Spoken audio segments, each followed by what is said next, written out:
Good afternoon, everyone. Welcome to the Adventure Mystery Book Club. I'm Bill Mallory, branch manager of the La Jolla Library. So glad you could join me today for our live reading of Whose Body by Dorothy L. Sayers, the first of the Lord Peter Wimsey books. Let's recap briefly. At this stage in our story, we've read up to chapter 6, and uh, at this point in chapter 6, the narrative kind of splits. For being a book about Lord Peter Wimsey doesn't actually appear except at the very end. He's referenced at the very, very end of this chapter, and this chapter 6 is actually entirely featuring Inspector Parker, Wimsey's police friend, basically. And it all has to do with the trial of Mr. Thipps and Miss Horrocks. And basically, they're the ones who found the body in the bathtub.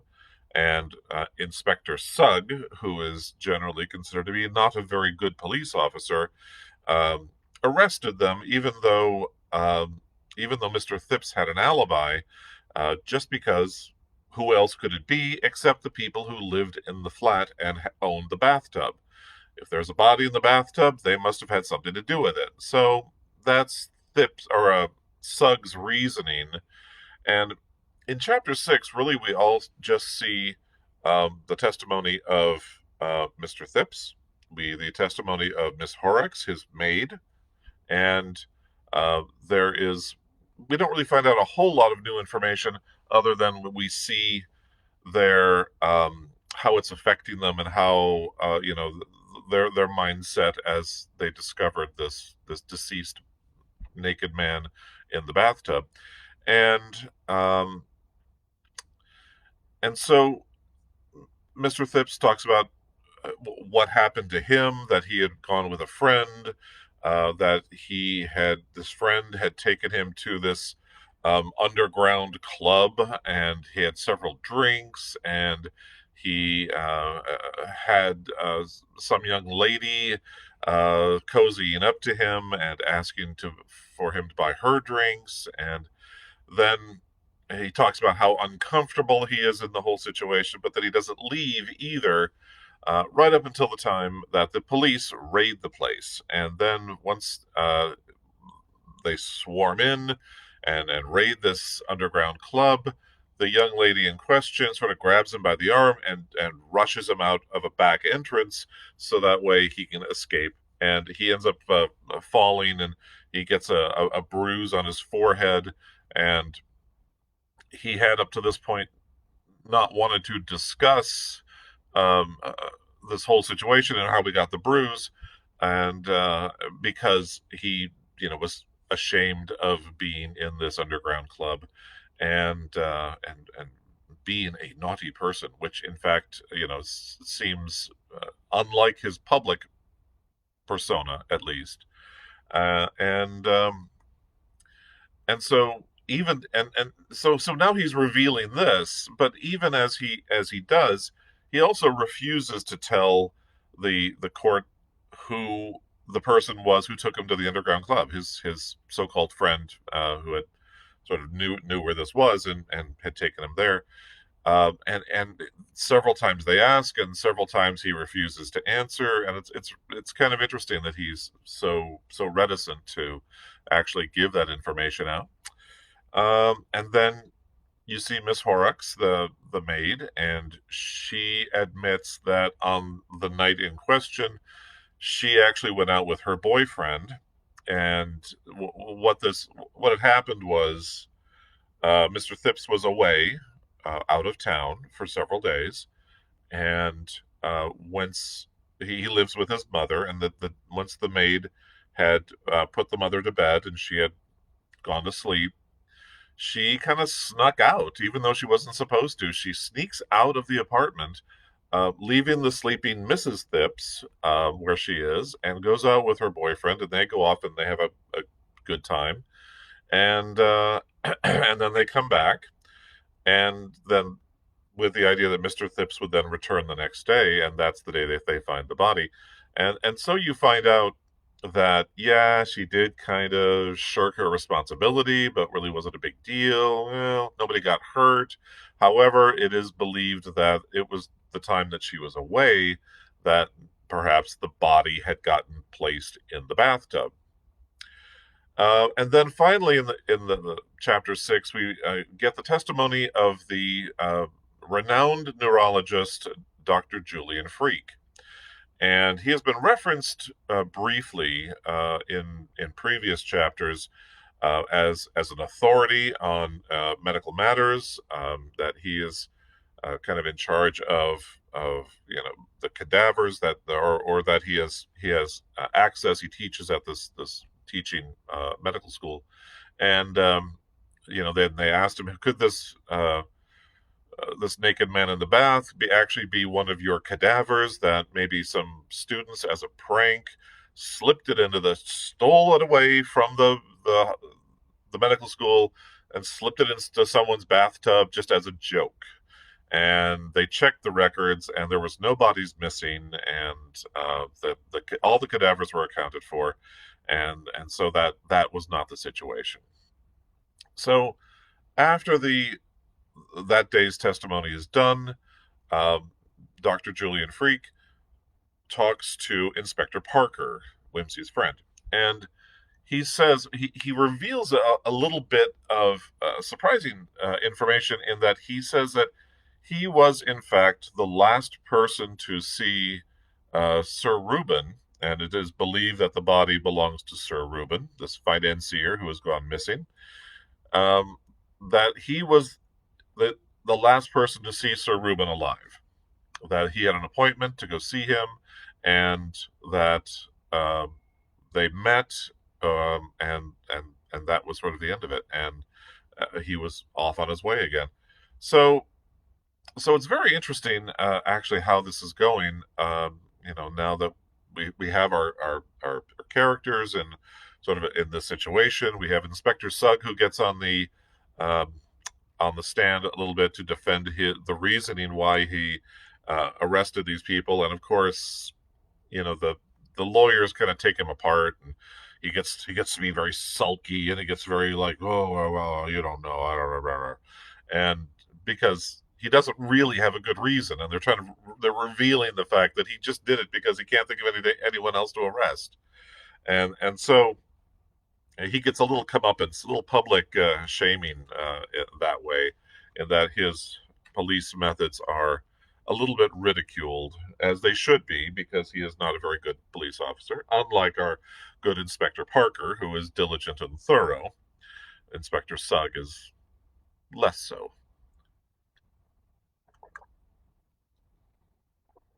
So, now that we have done all that, you can see chapter 6 was a big chapter. All this stuff happened.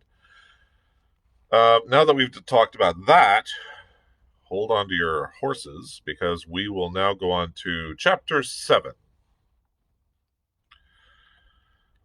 On returning to the flat just before lunchtime on the following morning, after a few confirmatory researches in Balham and the neighborhood of Victoria Station, Lord Peter was greeted at the door by Mr. Bunter, who had gone straight home from Waterloo, with a telephone message and a severe and nursemaid-like eye. Lady Swaffham rang up, my lord, and said she hoped your lordship had not forgotten you were lunching with her. I have forgotten, Bunter, and I mean to forget. I trust you told her I had succumbed to lethargic encephalitis suddenly, no flowers, by request. Lady Swaffham said, my lord, she was counting on you. She met the Duchess of Denver yesterday. If my sister-in-law's there, I won't go, that's flat, said Lord Peter. I beg your pardon, my lord, the Dowager Duchess. What's she doing in town? I imagine she came up for the inquest, my lord. Oh, yes, we missed that, Bunter. Yes, my lord, her grace is lunching with Lady Swaffham. Bunter, I can't. I can't, really. Say I'm in bed with a whooping cough and ask my mother to come round after lunch. Very well, my lord. Mrs. Tommy Frail will be at Lady Swatham's, my lord, and Mr. Milligan. Mr. Who? Mr. John P. Milligan, my lord. And, good God, Bunter, why didn't you say so before? Have I time to get there before he does? All right, I'm off. With a taxi I can just... Not in those trousers, my lord, said Mr. Bunter, blocking the way to the door with deferential firmness. Oh, Bunter, pleaded his lordship, do let me just this once. You don't know how important it is. Not on any account, my lord. It would be as much as my place is worth. The trousers are all right, Bunter. Not for Lady Swatham's, my lord. Besides, your lordship forgets the man that ran against you with a milk can at Salisbury. And Mr. Bunter laid an accusing finger on a slight stain of grease showing across the light cloth. I wish to God I'd never let you grow into a privileged family retainer, Bunter, said Lord Peter bitterly, dashing his walking stick into the umbrella stand. You've no conception of the mistakes my mother may be making. Mr. Bunter smiled grimly and led his victim away. When an immaculate Lord Peter was ushered rather late for lunch into Lady Swatham's drawing room, the Dowager Duchess of Denver was seated on a sofa, plunged in intimate conversation with Mr. John P. Milligan of Chicago.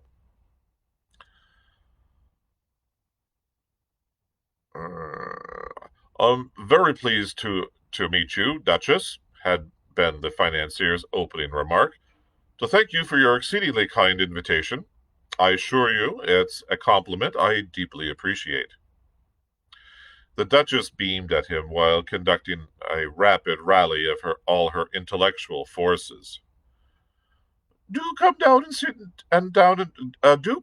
down and talk to me, Mr. Milligan, she said.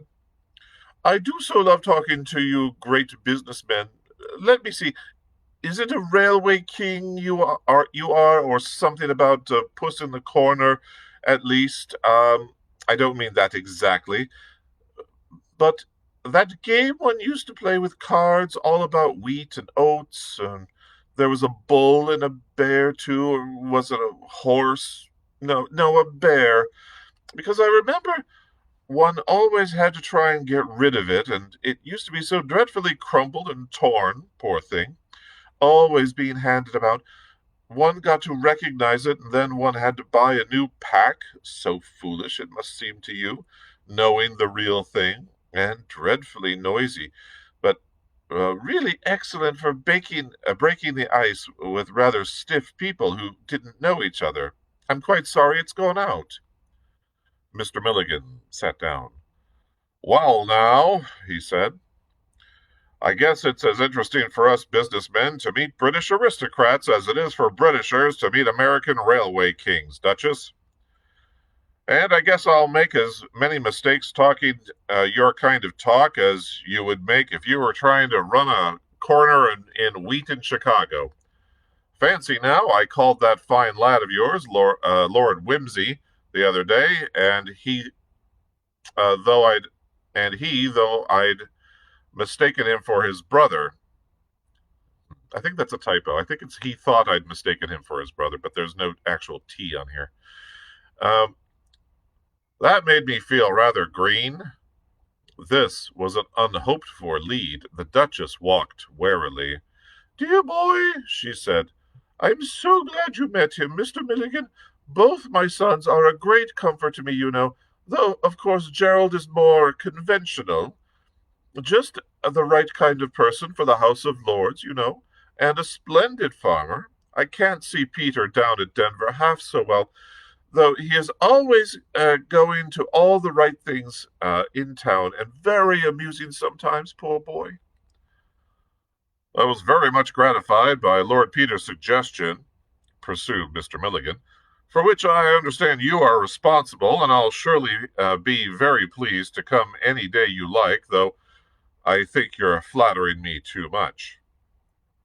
Oh, well, said the Duchess, I don't know if you're the best judge of that, Mr. Milligan. Not that I know anything about business myself, she added. I'm rather old-fashioned these days, you know, and I can't pretend to do more than know a nice man when I see him. For the other things, I rely on my son." The accent of this speech was so flattering that Mr. Milligan purred almost audibly and said, "Well, Duchess, I guess that's where a lady with real beautiful old-fashioned soul has the advantage of these modern young blatherskites. There aren't many men who wouldn't be nice to her, and even if then, if they aren't rock bottom, she can see through them."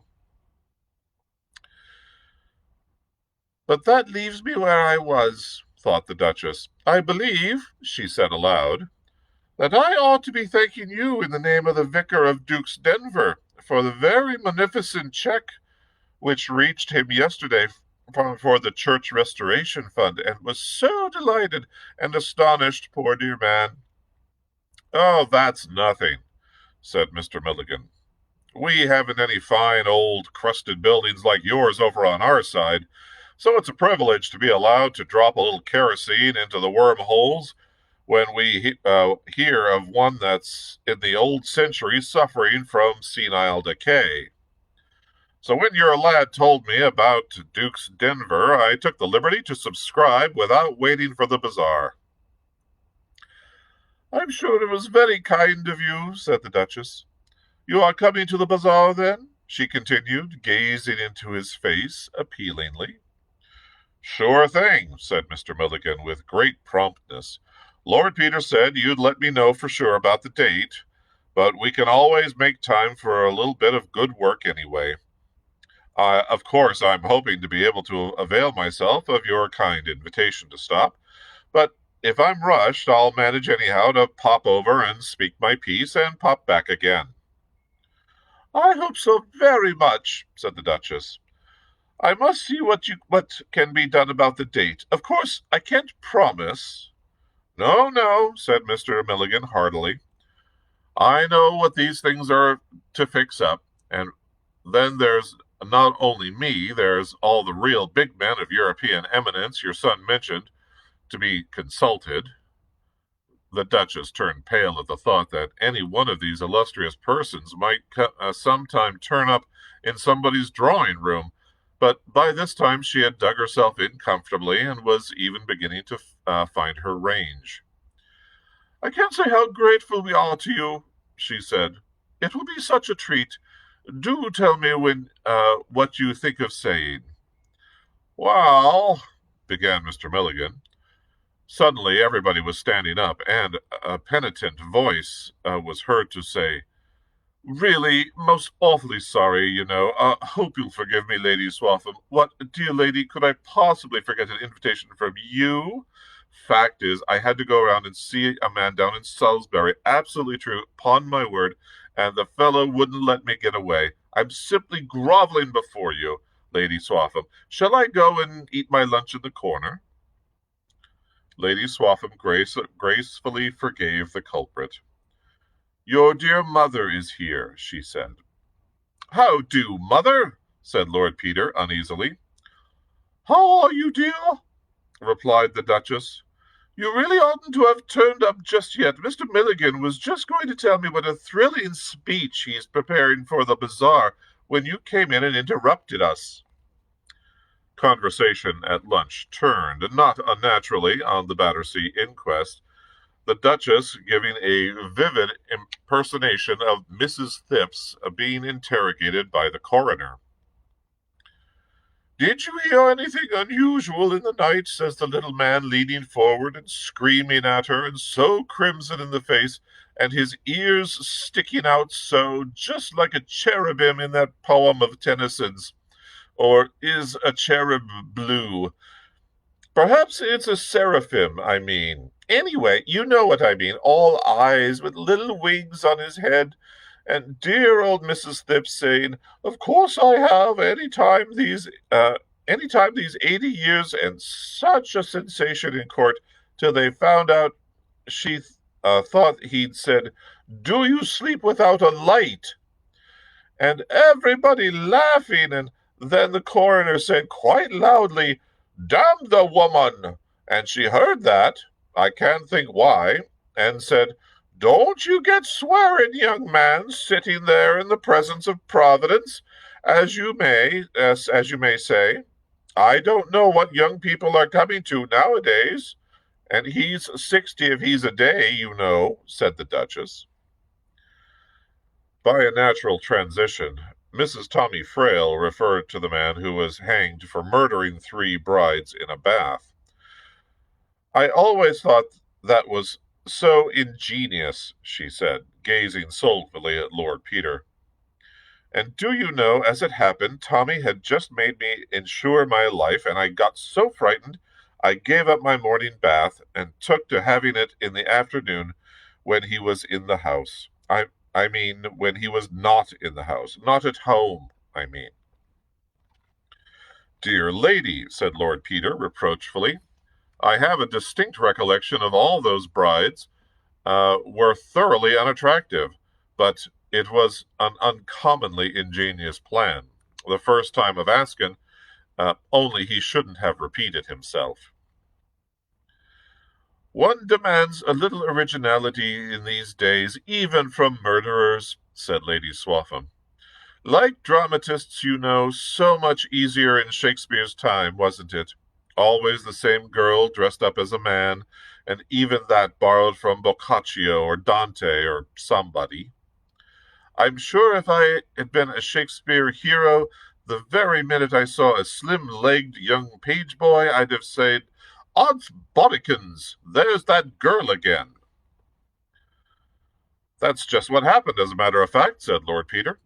"You see, Lady Swaffham, if ever you want to commit a murder, the thing you've got to do is to prevent people from associating their ideas. Most people don't associate anything. Their ideas just roll about like so many dry peas on a tray, making a lot of noise and going nowhere. But once you begin letting them string their peas into a necklace, it's going to be strong enough to hang you, what?" "Dear me," said Mrs. Tommy Frail with a little scream, "what a blessing it is none of my friends have any ideas at all." "You see," said Lord Peter, balancing a piece of duck on his fork and frowning, "it's only in Sherlock Holmes and stories like that that people think things out logically. Ordinarily, if somebody tells you something out of the way, you just say, 'By Jove,' or 'How sad,' and leave it at that.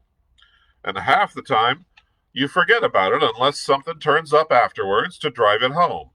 For instance, Lady Swaffham, I told you when I came in that I'd been down to Salisbury, and that's true. Only I don't suppose it impressed you much, and I don't suppose it'd impress you much if you read in the paper tomorrow of a tragic discovery of a dead lawyer down in Salisbury. But if I went to Salisbury again next week, and there was a Salisbury doctor found dead the day after, you might begin to think I was a bird of ill omen for Salisbury residents. And if I went there again the week after, and you heard the next day that the see of Salisbury had fallen vacant suddenly, you might begin to wonder what took me to Salisbury, and why I'd never mentioned before that I had friends down there, don't you see? And you might think of going down to Salisbury yourself and asking all kinds of people if they had happened to see a young man in a plum-colored socks hanging round the bishop's palace." "I dare say I would," said Lady Swaffham. "Quite. And if you found that the lawyer and the doctor had once upon a time been in business at Poggleton on the Marsh, when the bishop had been vicar there, you'd begin to remember you'd once heard of me paying a visit to Poggleton on the Marsh a long time ago, and you'd begin to look up the parish registers there and discover I'd been married under an assumed name by a vicar to the widow of a wealthy farmer who died suddenly of peritonitis, as certified by the doctor after the lawyer had made a will leaving me all her money. And then you'd begin to think I might have a good reason for getting rid of such promising blackmailers as the lawyer, the doctor, and the bishop. Only if I hadn't started an association in your mind by getting rid of 'em all in the same place, you'd never have thought of going to Poggleton on the Marsh, and you wouldn't even have remembered I'd ever been there." Were you ever there, Lord Peter? Inquired Mrs. Tommy anxiously. I don't think so, said Lord Peter. The name threads no beads in my mind, but it might, any day, you know.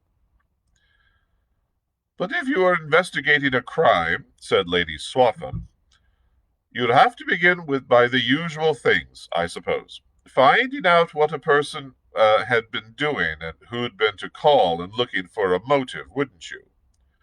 Oh, yes, said Lord Peter, but most of us have such dozens of motives for murdering all sorts of inoffensive people.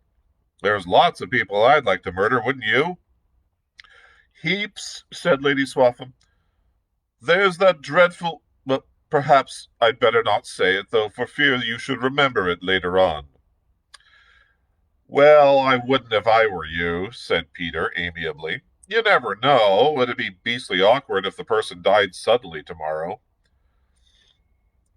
The difficulty with this Battersea case, I guess, said Mr. Milligan, is that nobody seems to have any associations with the gentleman in the bath. So hard on poor, so hard on poor Inspector Sugg, said the Duchess. I quite felt for the man having to stand up there and answer a lot of questions when he had nothing at all to say. Lord Peter applied himself to the duck, having got a little behindhand. Presently he heard somebody ask the Duchess if she'd seen Lady Levy. She is in great distress, said the woman who had spoken, a Mrs. Freemantle, though she clings to the hope that he will turn up. I suppose you knew him, Mr. Milligan. Know him, I should say, for I hope he's still alive somewhere. Mrs. Freemantle was the wife of an eminent railway director and celebrated for her ignorance of the world of finance. Her faux pas in this connection enlivened the tea parties of city men's wives. Well, I've dined with him, said Mr. Milligan good-naturedly. I think he and I have done our best to ruin each other, Mrs. Freemantle. If this were the States, he added, I'd be much inclined to suspect myself of having put Sir Reuben in a safe place. But we can't do business that way in your old country. No, ma'am. It must be exciting work doing business in America, said Lord Peter. It is, said Mr. Milligan. I guess my brothers are having a good time there now. I'll be joining them again before long, as soon as I've fixed up a little bit of work for them on this side. Well, you mustn't go till after my bazaar, said the Duchess. Lord Peter spent the afternoon in a vain hunt for Mr. Parker. He ran down eventually after dinner in Great Ormond Street. Parker was sitting in an elderly but affectionate armchair with his feet on the mantelpiece, relaxing his mind with a modern commentary on the Epistle to the Galatians. He received Lord Peter with a quiet pleasure, though without rapturous enthusiasm, and mixed him a whisky and soda. Peter took up the book his friend had laid down and glanced over the pages.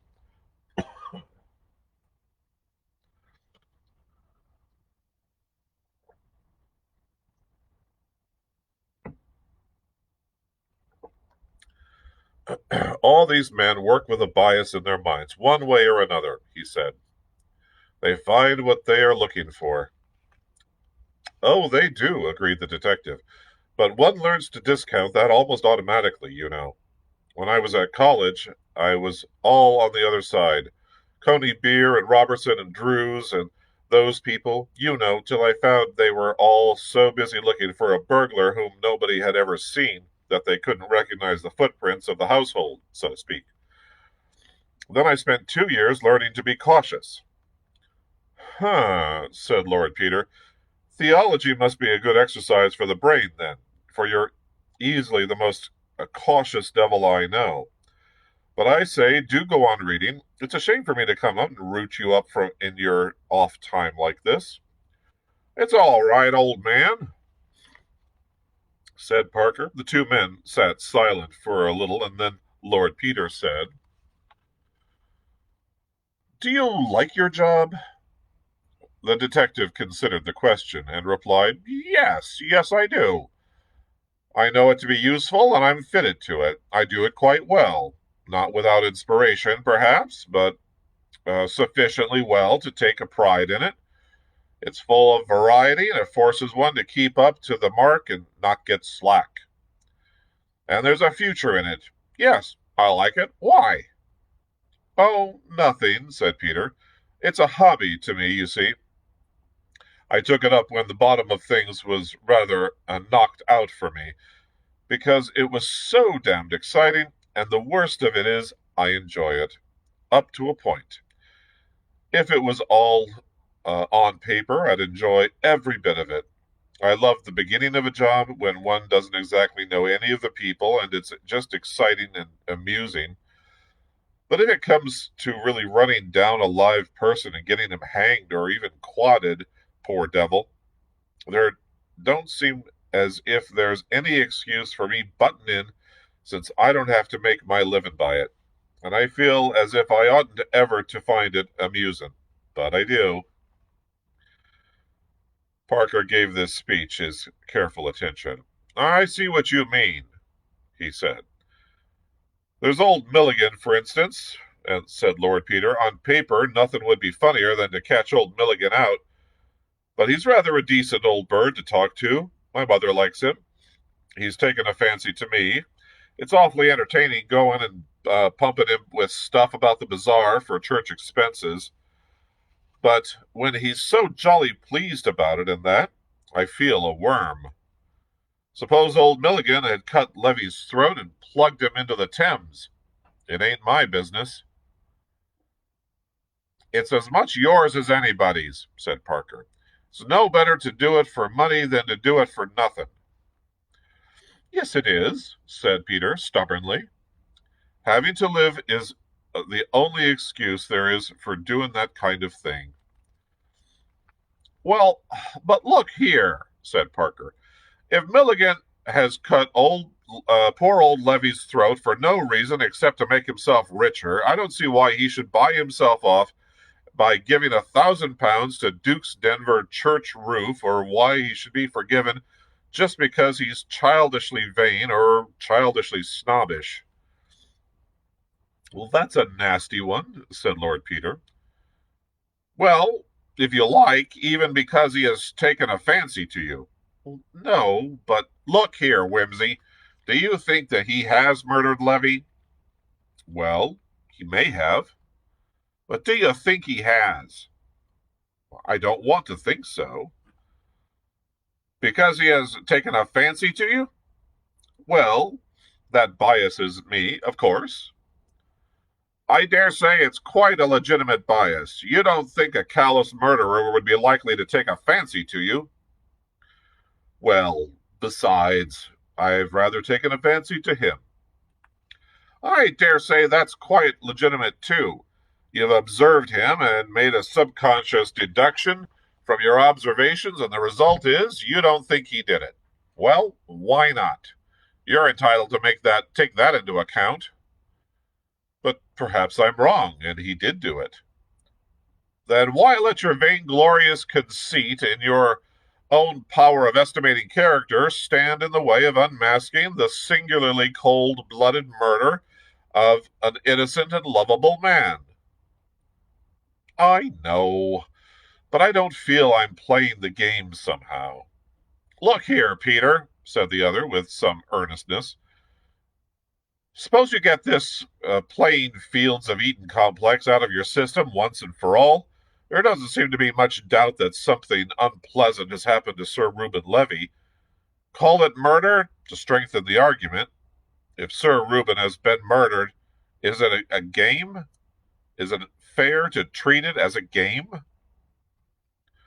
That's what I'm ashamed of, really, said Lord Peter. It is a game to me. To begin with, and I go on carefully, and then I suddenly see that somebody is going to be hurt, and I want to get out of it. Yes, I know, said the detective. But that's because you're thinking about your attitude. You want to be consistent. You want to look pretty. You want to swagger debonairly through a comedy of puppets or else to stalk magnificently through a tragedy of human sorrows and things. But that's childish. If you've any duty to society in the way of finding out the truth about murders, you must do it in any attitude that comes handy. You want to be elegant and detached? That's all right. If you find the truth out that way, but it hasn't any value in itself, you know. You want to look dignified and consistent? What's that got to do with it? You want to hunt down a murderer for the sport of the thing and then shake hands with him and say, "Well played, hard luck. You shall have your revenge tomorrow." Well, you can't do that. Life's not a football match. You want to be a sportsman. You can't be a sportsman. You're a responsible person. "I don't think you ought to read so much theology," said Lord Peter. "It has a brutalizing influence."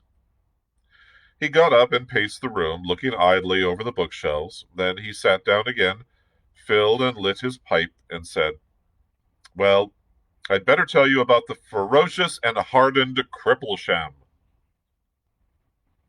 He detailed his visit to Salisbury. Once assured of his bona fides, Mr. Crimplesham had given him the fullest details of his visit to town. "And I've substantiated it all," groaned Lord Peter, "and unless he's corrupted half Balham, there's no doubt he spent the night there. And the afternoon was really spent with the bank people, and half the residents of Salisbury seem to have seen him off on Monday before lunch, and nobody but his own family or young Wicks seemed to have anything to gain by his death. And even if young Wicks wanted to make away with him, it's rather far-fetched to go and murder an unknown man in Thip's place in order to stick Crimplesham's eyeglasses on his nose." "Where was young Wicks on Monday?" asked Parker. "At a dance given by the precentor," said Lord Peter wildly. "David, his name is David, dancing before the Ark of the Lord in the face of the whole cathedral close." There was a pause. "Tell me about the inquest," said Wimsey. Parker obliged with a summary of the evidence. "Do you believe the body could have been concealed in that flat after all?" he asked. "I know we looked, but I suppose we might have missed something." "We might, but Sugg looked as well." "Sugg!" "You do Sugg an injustice," said Lord Peter. "If there had been any signs of Thip's complicity in the crime, Sugg would have found them." "Why?" "Why? Because he was looking for them. He's like your commentators on Galatians. He thinks that either Thip's or Gladys Horrocks or Gladys Horrocks's young man did it. Therefore, he found marks on the windowsill where Gladys Horrocks's young man might have come in or handed something in to Gladys Horrocks. He didn't find any signs on the roof because he wasn't looking for them." "But he went over the roof before me." "Yes, but only in order to prove that there were no marks there. He reasons like this. Gladys Horrocks's young man was a glazier. Glaziers come on ladders. Glaziers have ready access to ladders. Therefore, Gladys Horrocks's young man had ready access to a ladder. Gladys Horrocks's young man came on a ladder. Therefore, there will be marks on the windowsill and none on the roof. Therefore, he finds marks on the windowsill, but none on the roof. He finds no marks on the ground, but he thinks he would have found them if the yard didn't happen to be paved with asphalt. Similarly, he thinks Mr. Thipps may have concealed the body in the box room or elsewhere. Therefore, you may be sure he searched the box room and all the other places for signs of occupation. If they had been there, he would have found them because he was looking for them. Therefore, if he didn't find them, it's because they weren't there." "All right," said Parker. "Stop talking. I believe you." He went on to detail the medical evidence. By the way, said Lord Peter, to skip across for a moment to the other side, has it occurred to you that perhaps Levy was going out to see Freak on Monday night? He did, said Parker, rather unexpectedly, and proceeded to recount his interview with the nerve specialist. Huh, said Lord Peter. I say, Parker, these are funny cases, aren't they? Every line of inquiry seems to peter out. It's awfully exciting up to a point, you know, and then nothing comes of it. It's like rivers getting lost in the sand. Yes, said Parker, and there's another one I lost this morning. Oh, what's that? Oh, I was pumping Levy's secretary about his business. I couldn't get much that seemed important except further details about the Argentine and so on. Then I thought I'd just I just ask around in the city about those Peruvian oil shares, but Levy hadn't even heard of them so far as I could make out. I routed out the brokers and found a lot of mystery and concealment, as one always does, you know, when somebody's been rigging the market. And at last I found one name at the back of it, but it wasn't Levy's. No, who was it? Oddly enough, Freak's. It seems mysterious. He bought a lot of shares last week in a secret kind of way, a few of them in his own name, and then quietly sold them out on Tuesday at a small profit. A few hundreds, not worth going to all the trouble about, you shouldn't think. Shouldn't have thought he ever went in for that kind of gamble. And he doesn't, as a rule. That's the funny part. Well, you never know, said Lord Peter.